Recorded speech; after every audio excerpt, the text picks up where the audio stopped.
नमस्कार दोस्तों, कंप्यूटर ई पाठशाला में आपका स्वागत है। आज की टेस्ट सीरीज शुरू करने से पहले हम ये चेक कर लेते हैं कि आपका एग्जाम पैटर्न कुछ चेंज हो सकता है। जैसा कि आप जानते हैं, हिमाचल में पेपर लीक मामले के बाद इसकी स्ट्रिक्टनेस बढ़ गई है। प्राइवेसी और सिक्योरिटी सिस्टम के ऊपर इसका ज़्यादा ध्यान दिया जा रहा है। इसके ऊपर कमेटियाँ बनाई गई है जो अपना कार्य कर रही हैं। तो ये जो कमेटियां जो रूल एंड रेगुलेशन बना रही है, उसमें सबसे बड़ा पॉइंट जो देखने को मिल रहा है वो है आपका कॉमन भर्ती नियम। कॉमन भर्ती नियम क्या है? जो आपके सिमिलर नंबर ऑफ पेपर्स हैं उनको इकट्ठा करके एक कॉमन पेपर तैयार किया जा रहा है, जिससे क्या होगा कि आपके पेपर के लीक होने के चांस बिल्कुल कम हो जाएंगे। बोर्ड को एक पेपर कराने की जरूरत पड़ेगी, एक से ज़्यादा पेपर करने की जरूरत नहीं होगी। इसके साथ जो दूसरा बड़ा पॉइंट देखा गया है वो है कि अब जो एग्ज़ाम जो सेट करेगा वो किसके द्वारा सेट किए जाएंगे? कंप्यूटर के द्वारा सेट किए जाएंगे। पहले जो बोर्ड के जो कर्मचारी होते थे वो बोर्ड को पेपर को सिलेक्ट करते थे और उससे क्वेश्चन पेपर बनाते थे। पर अब जो कंप्यूटर को सैंपल पेपर दिए जाएंगे, वो सिलेक्ट करेगा कि कौन कौन से क्वेश्चन आपके एग्जाम में रहेंगे। तो ये भी बहुत बड़ी बात आपके एग्जाम में रह सकती है। दोस्तों, इन बातों का ऊपर आपके एग्जाम के ऊपर क्या फर्क पड़ेगा ये हम देखते हैं। क्योंकि बहुत सारे सिमिलर पेपर को जोड़ के एक कॉमन पेपर तैयार किया जा रहा है, तो आपके पैटर्न में, एग्जाम पैटर्न में बिल्कुल चेंज देखा जा सकता है। सर, आपकी JOIT पेपर में क्या चेंज हो सकता है वो देखते हैं, वो हमारे लिए जरूरी है। तो दोस्तों, जो हमारा JOIT का जो पेपर है वो उसमें क्या कौन कौन से पेपर कंबाइन हो सकते हैं जिनको मिलाकर आपका पेपर तैयार किया जा सकता है? जैसे computer operator, data entry operator, computer assistant, computer programmer. क्योंकि ये जो जैसे भी पेपर हैं इसमें आपके जो क्वेश्चन है 100+ आपकी कंप्यूटर फील्ड से पूछे जाते हैं। तो इन पेपरों के जो क्वेश्चन है आपके पेपर में कंबाइन किए जा सकते हैं, जिससे कि आपका इन पोस्टों का एक सिंगल प्लेटफॉर्म बना के आपके लिए तैयार किया जा सकता है। इन सभी पोस्टों के लिए आपका सिंगल पेपर हो सकता है। तो दोस्तों, आपने जो तैयारी करनी है पेपर की वो इस हिसाब से करनी है कि इन एग्जाम के जो क्वेश्चन है वो भी आपको आए, यानी उनको भी आप सॉल्व कर सकें। इसके लिए हमारा ये चैनल आपके लिए भी यूजफुल रहेगा। हम इन क्वेश्चनों को आपके लिए बिल्कुल तैयार करके लाएंगे। जितने भी ये प्रीवियस ईयर के क्वेश्चन हैं, चाहे वो आपके कंप्यूटर ऑपरेटर के हैं, डाटा एंट्री ऑपरेटर के हैं, या कंप्यूटर असिस्टेंट के हैं, या कंप्यूटर प्रोग्रामर के हैं, इन सब के जो प्रीवियस ईयर के क्वेश्चन हैं इनको हम इस चैनल के ऊपर आपके लिए लेकर आएंगे, एक एक क्वेश्चन को सॉल्व करेंगे। तो ये चैनल आपके लिए यूजफुल होने वाला है।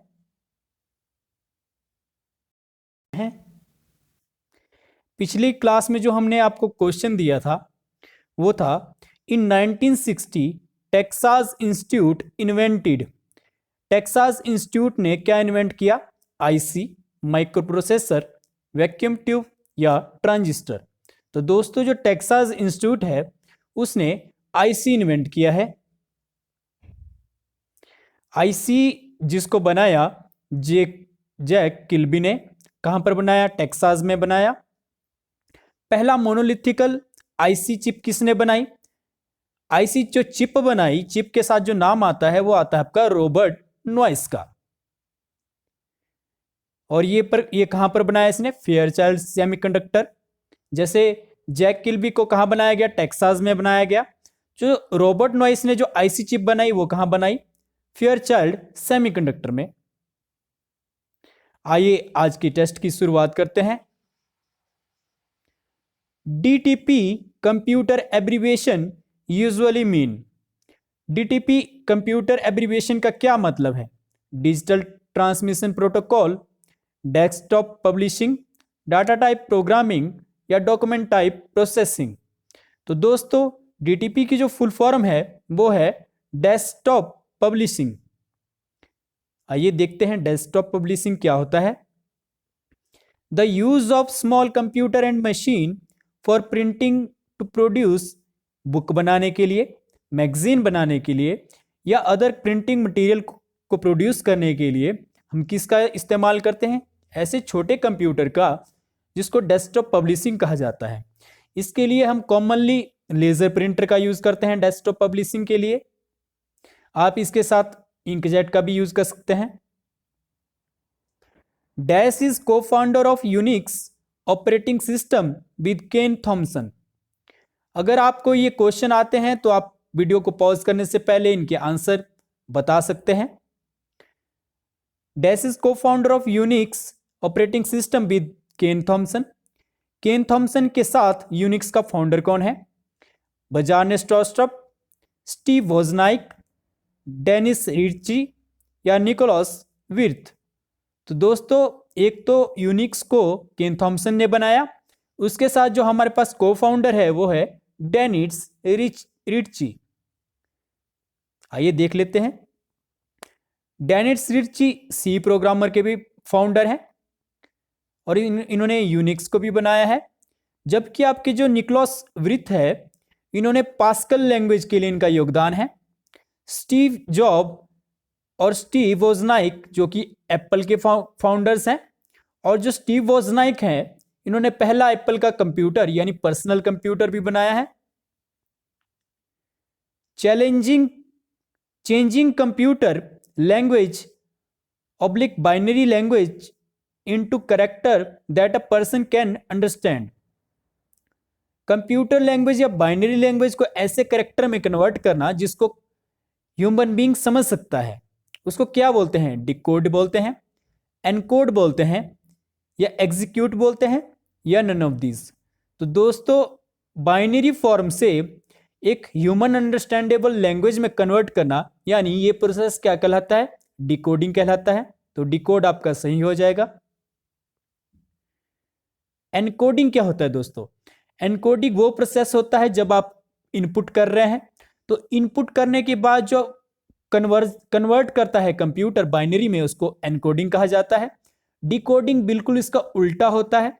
जब आउटपुट क्रिएट होती है, उससे पहले आपका इंफॉर्मेशन को ये किस में कन्वर्ट करता है? ह्यूमन अंडरस्टैंडेबल फॉर्मेट में करता है, उसको डिकोडिंग कहा जाता है, या नॉर्मल फॉर्म में कन्वर्ट करता है। Internet mailing list, contact your internet service provider. ये पूछ रहा है कि इंटरनेट मेलिंग लिस्ट का क्या है, क्या मतलब है? ये contact your internet service provider है। ये एक मेल है, मेल सेंड कर रहे हैं आप एक लिस्ट मैनेजर को। ये एक टेलीफोन है मेलिंग लिस्ट के लिए। ये एक लेटर है। तो दोस्तों, जो आपका इंटरनेट मेलिंग लिस्ट है, इसमें हम क्या करते हैं? मेल सेंड करते हैं with the help of male agent या मेल मैनेजर। तो इसका जो आंसर हो जाएगा वो हो जाएगा हमारा send email to list manager. आइए देख लेते हैं। यहां पर हमने जो मेल एजेंट लिया है वो आउटलुक दिया है, आप इमेज में देख सकते हैं। यहां पर हम मेल सेंड कर रहे हैं, और जो हमने ये ब्लू कलर में जो ब्रैकेट में लिखा है, comments can be use to separate multiple message recipient. Recipient क्या है? यहां पर जिन लोगों को आपने मेल सेंड करनी है वो आपके रेसिपेंट्स हैं। तो जो मेल एजेंट है, मल्टीपल यूजर को मेल सेंड करने के लिए यूज में लाया जाता है। Computer calculate number in what mode. Computer number को किस मोड में कैलकुलेट करता है? डेसिमल में, ऑक्टल में, बाइनरी में, या ऑल ऑफ दिस। तो हमें पता है कंप्यूटर जो भी काम करता है वो बाइनरी लैंग्वेज में करता है, 0 और 1 की फॉर्म में करता है। तो वो कैलकुलेट भी किस फॉर्म में करेगा? बाइनरी फॉर्म में करेगा। बाइनरी इसका आंसर हो जाएगा। Speed of your net access is defined in term of. Net access की स्पीड किस में डिफाइन करते हैं हम? मेगाहर्ट्ज में, या मेगाबाइट्स में, मेगाबाइट्स पर सेकंड में, या मेगाबिट्स पर सेकंड में, या ऑल ऑफ दिस। हमारी जो स्पीड होती है इंटरनेट की या नेट की, वो हम बिट्स पर सेकंड में मेजर करते हैं। तो बिट्स पर सेकंड आपका एमबी भी हो सकता है, केबी भी हो सकता है। तो सी, अगर इसमें एमबी दिया है तो सी आपका आंसर सही हो जाएगा। Internet speed measured in bit पर सेकंड, बिट पर सेकंड में इसको मेजर किया जाता है। ये आपकी एमबीपीएस भी हो सकती है, केबीपीएस भी हो सकती है, जीबीपीएस भी हो सकती है। पीएस क्या है यहाँ पे, पर सेकंड है। 1 KB हमारे पास 10⁻³ बीट्स होता है और 1 MB आपका 10⁻6 बीट होता है। यानी आपका जो डाटा है वो बिट्स के अंदर मेजर किया जाता है। जितने आपके नंबर ऑफ बिट्स पर सेकंड ज़्यादा होंगे उतनी ज़्यादा स्पीड आपकी नेट की होगी। What would you use for intermediate real time communication with a friend? अगर आपने तुरंत एक मैसेज सेंड करना है अपने फ्रेंड को तो आप किसका यूज करेंगे? इंस्टेंट मैसेज का, ईमेल का, यूजनेट का या वीडियो कॉन्फ्रेंस का? तो दोस्तों अगर आपने इमीडिएट कोई चीज सेंड करनी है या इमीडिएट कन्वर्सेशन करनी है तो उसका सबसे फास्ट जो मेथड है वो है आपका इंस्टेंट ऐप जो होती है। इंस्टेंट ऐप जिसमें हम इंस्टेंट मैसेजिंग सबसे फास्ट है। आइए देखते हैं कौन कौन सी इंस्टेंट मैसेजिंग की ऐप है। जैसे हमारी व्हाट्सएप होगी, मैसेंजर, वीचैट, ऐसे हमारे पास जो एग्जाम्पल्स हैं, या MSN मैसेंजर हो गया, वो ये हमारे इंस्टेंट मैसेजिंग ऐप्स में आते हैं जो मैसेज को तुरंत सेंड करते हैं। What is spider? स्पाइडर क्या है? एक कंप्यूटर वायरस है या एक प्रोग्राम है जो कैटलॉग बनाता है वेबसाइट के लिए। एक हैकर है हु ब्रेक कंप्यूटर, या एक एप्लीकेशन है वेबसाइट को देखने के लिए। तो दोस्तों जो स्पाइडर होता है ये आपका एक प्रोग्राम है जो इंडेक्सिंग करता है, यानी जो भी आपने सर्च की उसको एक प्रॉपर ऑर्डर में रखेगा। ये काम किसका होता है? वेब स्पाइडर या वेब क्रॉलर का काम होता है। तो बी ऑप्शन आपका सही हो जाएगा। It is a program that catalogs website. Catalog का क्या मतलब है? एक स्पेसिफिक ऑर्डर में अरेंज करना। यहां पर आप देख सकते हैं वेब क्रॉलिंग क्या होता है? Automatically accessing every part of website to identify all data they contain. यानी अगर आप इंटरनेट में सारे डाटा को असेस कर रहे हैं तो क्रॉलिंग आता है, और इसमें जो मेन जो पार्ट होता है उसमें डाटा को इंडेक्स किया जाता है। इंडेक्स क्या मतलब है? कि ऑर्डर में अरेंज किया जाता है ताकि फ्यूचर में आप इसको रिट्राइव कर सके या अच्छे तरीके से मैनेज कर सके। Web crawling is done using web crawler. Web crawler का यूज किया जाता है या वेब स्पाइडर का यूज किया जा सकता है। What is not always necessary for assessing? अगर आपने इंटरनेट असेस करना है तो आपके लिए क्या जरूरी नहीं है? Browser, computer, connection to internet, pointer, access pointer या मॉडेम। तो दोस्तों सबसे इंपॉर्टेंट तो हमारे पास डिवाइस होना चाहिए, यानी कंप्यूटर होना चाहिए। उसके बाद हमारे पास इंटरनेट कनेक्शन होना चाहिए, ये भी जरूरी है, यानी एक्सेस पॉइंटर भी जरूरी है जहां से आप इंटरनेट कनेक्ट कर सकते हैं अपने डिवाइस में। ब्राउजर भी जरूरी है पर मॉडेम जरूरी नहीं है। मॉडेम इसका आंसर हो जाएगा। First PC introduced in? First PC कब इंट्रोड्यूस हुआ? 1970 में, 1973 में, 1974 में या 1976 में? तो दोस्तों जो फर्स्ट पीसी जो बना है वो बना है आपका 1974 में। ये क्वेश्चन एग्जाम में पूछा जाता है, ये सभी क्वेश्चन एग्जाम में पूछे जाते हैं। MITS मेड फर्स्ट पीसी जिसका नाम है अल्टेयर। इसमें कौन सा माइक्रो प्रोसेसर था? 8080 इसमें फेमस माइक्रो प्रोसेसर था। कब बना? 1974 में बना। पर सर इससे पहले तो हमारे पास इंपॉर्टेंट माइक्रो प्रोसेसर है 4004। तो दोस्तों ये जो 4004 माइक्रो प्रोसेसर है ये किस लिए यूज हुआ था? एक कैलकुलेटर बनाने के लिए यूज में हुआ था जिसको कहा जाता है निप्पॉन्स कैलकुलेटर या PF141 इसका नाम है। एप्पल ने अपना पहला पीसी कब बनाया? पीसी मतलब पर्सनल कंप्यूटर, 1976। ये डेटे आपके लिए इंपॉर्टेंट्स रहेंगी। IBM ने अपना पीसी कब बनाया? 1981। क्योंकि हम कंप्यूटर फील्ड से पढ़ रहे हैं तो हमें पता होना चाहिए कि हमारा पहला पीसी कब बना है।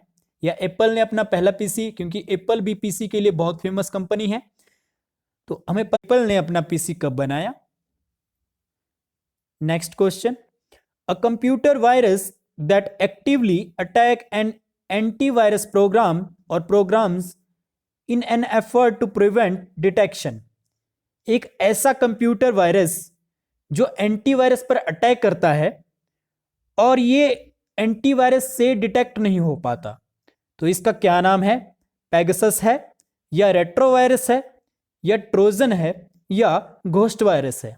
तो दोस्तों, एक ऐसा प्रोग्राम या वायरस जो एंटीवायरस के ऊपर अटैक करता है और एंटीवायरस उसको डिटेक्ट नहीं कर पाता, उसका नाम है रेट्रोवायरस।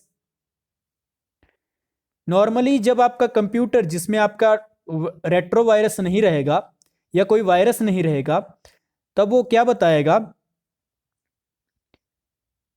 कि आपके कंप्यूटर में वायरस है। ये कंडीशन तब है जब आपके कंप्यूटर में रेट्रोवायरस नहीं है। जब आपका कंप्यूटर में रेट्रोवायरस नहीं रहेगा तो आपका जो एंटीवायरस है वो प्रॉपरली काम कर रहा है, वो बता रहा है कि आपके पीसी में वायरस है। पर जो दूसरी कंडीशन है जिसमें कि आपका जो रेट्रोवायरस आपके कंप्यूटर में चला गया है, तो उस कंडीशन में क्या बताया गया है? नो वायरस, क्योंकि इसने आपके कंप्यूटर के ऊपर अटैक कर दिया है, एंटीवायरस आपका काम नहीं कर रहा है, तो इसने क्या बता दिया? नो वायरस, और स्टेटस इज ओके। पर एक्चुअल में इसमें क्या है? रेट्रोवायरस है। The first web server was, पहला वेब सर्वर कौन सा है? कहां पर बना? 1990 in Geneva Switzerland, 1985 in Berkeley California, 1988 in Cambridge, 1947 in Birmingham UK. दोस्तों, जो पहला वेब सर्वर है जिसको www के नाम से जाना जाता है, वो बना है हमारा स्विट्जरलैंड सर्न में, यानी जेनेवा स्विट्जरलैंड आपका सही हो जाएगा। फर्स्ट जो आपका सर्वर है जिसको टिम बर्नर ली ने बनाया, कहां पर बना? सर्न में बना। कहां है? जेनेवा स्विट्जरलैंड में है। पहला ब्राउजर का क्रेडिट भी किसको जाता है? टिम बर्नर ली को जाता है। सर्न की क्या फुल फॉर्म है? European Organization for Nuclear Research. Next question, the virus activated every Friday 13, एक ऐसा वायरस जो हर साल 13 फरवरी को एक्टिवेट होता है। अफेक्ट बोथ एग्जीक्यूटेबल, यानी EXE का क्या मतलब होता है? एग्जीक्यूटेबल, या .com फाइल को यह अफेक्ट करता है या प्रभावित करता है, और डिलीट एनी प्रोग्राम जो कि रन करता है उस दिन, उसको डिलीट कर देता है। ऐसे वायरस का क्या नाम है? तो दोस्तों, आपने याद रखना है, ऐसा प्रोग्राम जो कि हर साल 13 फरवरी को एक्टिवेट होता है, उसका नाम है जेरूसलम। जेरूसलम आपका आंसर सही हो जाएगा। यह है आपका वायरस जेरूसलम, जो कि 13 शुक्रवार को, यानी हर साल 13 फ्राइडे को एक्टिवेट हो जाता है और आपके कंप्यूटर को अफेक्ट करता है, जिसको जेरूसलम वायरस के नाम से जाना जाता है। What does ECP stand for? ECP क्या है? एक्सटेंडेड कैपेबिलिटी पोर्ट, या एक्स्ट्रा कंपैटिबल पार्ट, या एक्सटेंडेड कनेक्शन पोर्ट, या एक्सटर्नल कॉर्डलेस पेरिफेरियल। तो दोस्तों, जो आपका ECP क्या कहलाता है? एक्सटेंडेड कैपेबिलिटी पोर्ट, यानी एक आपका पैरेलल पोर्ट का एडवांस फॉर्म है जिसको एक्सटेंडेड कैपेबिलिटी पोर्ट कहा जाता है। It is a parallel port, जैसा कि आप इमेज में देख सकते हैं। इट्स सपोर्ट बायडायरेक्शनल कम्युनिकेशन, यानी आपके ये कंप्यूटर और पेरिफेरियल यानी जो दूसरी डिवाइसेस हैं उसमें इसका कैसा कम्युनिकेशन होता है? दोनों डायरेक्शन में इसमें डाटा सेंड कर सकते हैं, इसलिए इसको बायडायरेक्शनल कहा जाता है। पैरेलल पोर्ट है इसलिए इसका यूज कहां होता है? प्रिंटर और स्कैनर में होता है। First graphical web browser for www was, पहला जो ग्राफिकल वेब ब्राउजर बना कौन से ब्राउजर के लिए? www ब्राउजर के लिए। कौन सा ग्राफिकल ब्राउजर बना? ग्राफिकल ब्राउजर क्या होता है दोस्तों? जब हम कोई चीज बनाते हैं तो उसको पॉपुलर करने के लिए सबसे पहले हम छोटा सा एक डेमो देते हैं, उसको ग्राफिकल कहा जाता है, जो उस हमारे प्रोडक्ट को फेमस कर देता है। तो जो पहला ग्राफिकल वेब ब्राउजर आया www के लिए वो था आपका मोजाइक। आप देख सकते हैं यहां पर Mosaic first graphical web browser जो कि www के लिए बनाया गया। और www का नाम रीनेम क्या किया गया बाद में नेक्सस। ये भी एग्जाम में पूछा जाता है। What is the term for temporary storage area that compensate for different in data rate and data flow between devices? वह कौन सा स्टोरेज एरिया है जो आपके डिफरेंसेस, डाटा रेट के डिफरेंस और डाटा फ्लो के डिफरेंस को ठीक करता है या बैलेंस करता है? उसको क्या कहते हैं? बफर कहते हैं, कैशे कहते हैं, रजिस्टर कहा जाता है या वर्चुअल मेमोरी कहा जाता है। तो दोस्तों डाटा रेट है इसमें। तो डाटा रेट का मतलब इंटरनेट की बात कर रहा है। इंटरनेट में जो आपकी मेमोरी रहती है जो कि आपके बैलेंस बनाती है वो है आपकी बफर मेमोरी। आइए देखते हैं बफर मेमोरी क्या होती है। जब आप सर्वर से कोई चीज अपलोड कर रहे हैं या डाउनलोड कर रहे हैं तो क्योंकि सर्वर की स्पीड हाई है आपके डिवाइस से, तो आपका जो डाटा स्टोर होता है पहले बफर मेमोरी में स्टोर होता है, उसके बाद आपका जो डाटा सर्वर में चला जाता है। ये आपका किसका कॉन्सेप्ट है? बफर मेमोरी का है। इसके राइट हैंड साइड में आपका कैश मेमोरी देख सकते हैं। कैश मेमोरी में क्या होता है? रैम की स्पीड कम होती है, सीपीयू की स्पीड फास्ट होती है। तो सीपीयू के लिए एक एक्स्ट्रा मेमोरी की जरूरत होती है हमारे पास, जिसको कैशे मेमोरी कहा जाता है।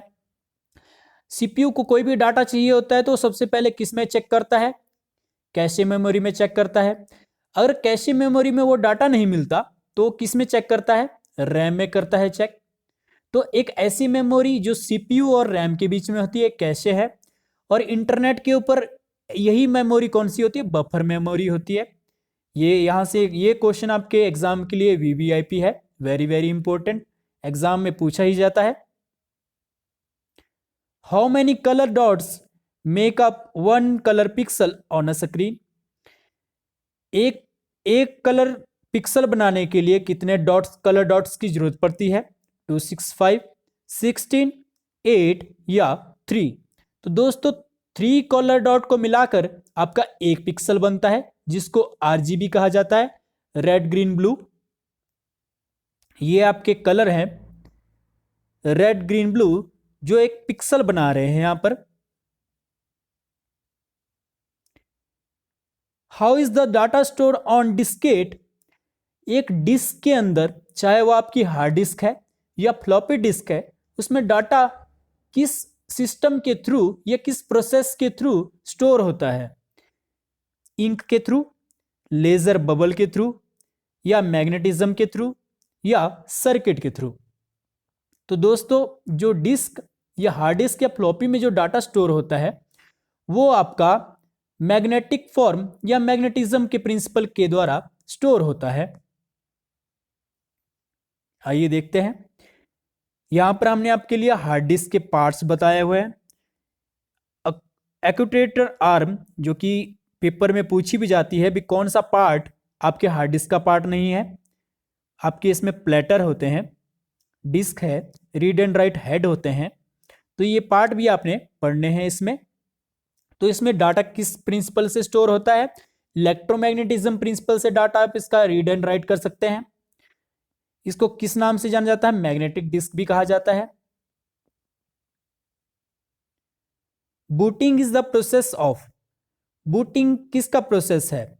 जब आप कंप्यूटर स्टार्ट होता है तब बूटिंग कहा जाता है, या रिस्टार्ट होता है तब बूटिंग कहा जाता है, या जब आपका ऑपरेटिंग सिस्टम रैम में जाता है तब कहा जाता है, या ऑपरेटिंग सिस्टम आपका हार्ड डिस्क में मूव होता है तब आपको बूटिंग कहा जाता है। तो दोस्तों बूटिंग का जो प्रिंसिपल है, यानी बूटिंग कब कहा जाता है? जब आपका जो ऑपरेटिंग सिस्टम है हार्ड डिस्क से रैम में जाता है तो आपका बूटिंग होता है। यहां पर आप देख सकते हैं बूटिंग सीक्वेंस। सबसे पहले आपका पोस्ट होता है, यानी पावर ऑन सेल्फ टेस्ट।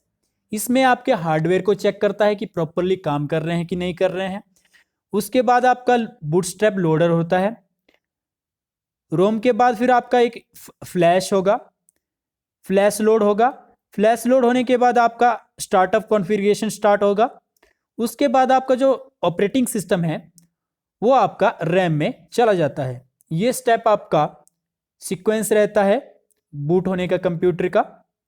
ये भी आपके एग्जाम के लिए वीवीआईपी है।